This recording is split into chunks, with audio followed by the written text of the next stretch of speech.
뚱이뚱꾸님, 저희는 구토가 계속 보여서 내 외과 전체 검사했는데 복부 초음파 정상, 담낭 슬러지, 췌장 간 정상, 담관 확장 없음 정상, 혈검 신장 췌장 간 급성염증 정상, 내과에서 할 수 있는 모든 검사를 했고 기존에 외과 모니터링 한 것도 같이 진행, 외과도 이상 소견 없음인데, 네, 이어서 위장염이 살짝 있으면 초음파 수치 변동이 없을 수 있다고 약을 5일치 먹을 때는 괜찮았는데 오늘 또 새벽에 한 번 토, 점심 먹고 10분도 안 돼서 개원해. 너무 걱정이에요. 무슨 말인지 알겠어요. 뚱이뚱꾸님, 구토를 계속해서 검사를 했다는 얘긴가요? 아니면 구토하는 김에 그냥 건강검진 합시다 하면서 한 건가요? 만약에 그 구토의 원인을 찾기 위해서 그 검사들을 다 한 거라고 하면 과잉 검사했습니다. 만약에 그게 아니라 이참에 그냥 건강검진을 쭉 할게요 한 거라면은 괜찮습니다. 왜 그러냐면 구토를 했을 때 필요한 검사의 순서들이 있습니다. 제가 이제 그런 것들을 가르쳐 드리려고 하는 거예요. 검사를 말하는 거예요. 우리가 신체 검사 말고요. 뭐 청진하고 눈을 보고 배를 만져보고 이런 촉진, 시진 이런 등등을 말하는 게 아니라, 여러분들 이거 다 알고 계세요. 이것과 좀 다르게 하는 병원들은 물론 뭐 그럴 수는 있어요. 하지만 일반적이지 않습니다. 1번 검사는 뭐냐? 엑스레이입니다. 엑스레이. 왜냐면 구토하는 원인에 이물 같은 게 있는지, 식도에 뭐가 걸려 있는지, 아니면 위에 뭔가 소화가 안 된 게 있는지, 아니면 장에 뭐가 꽉 차가지고 가스가 차 있는지, 네, 이런 것들을 보는 겁니다. 그 다음에 엑스레이 상에서 별게 없어요. 그러면 대부분 병원에서는 일단은 주사나 약을 처방해 드립니다. 왜? 엑스레이 상에서 심각한 게 없다면 그 원인을 찾아내기 위해서 막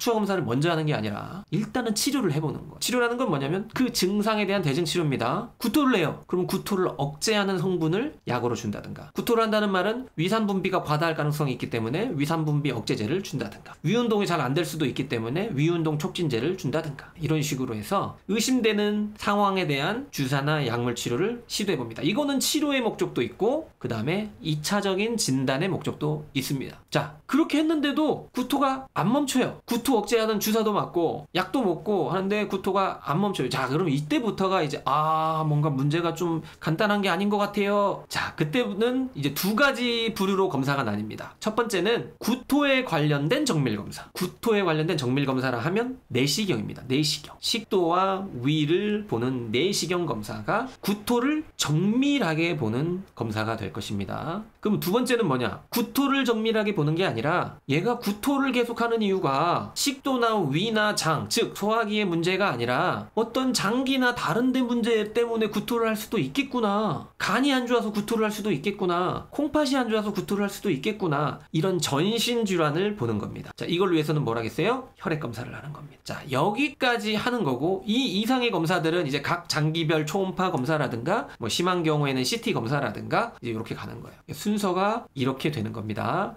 네, 뚱이뚱꾸님, 이렇게 원인 없이 구토가 갑자기 생길 수 있나요? 네, 원인이 없는 구토는 없습니다. 그 원인을 못 찾아낼 뿐입니다. 그렇기 때문에 아까 제가 말씀드린 순서대로 원래 검사를 하는 거예요. 모든 검사를 다 한꺼번에 하면 좋겠지만 사실 거의 불가능하고요. 네, 아이니언니님이 정리를 아주 잘했네요. 1번 엑스레이, 2번 주사약물, 괄호하고 대증치료, 3번 구토 관련 정밀검사, 내시경. 뭐 내시경도 될 수가 있고 그게 초음파가 될 수도 있고 조형 촬영이 될 수도 있습니다. 그 다음에 전신질환을 의심한다. 전신질환이 의심될 때는 혈액검사라든가 각 장기 초음파, 네, 이런 식으로 가는 겁니다.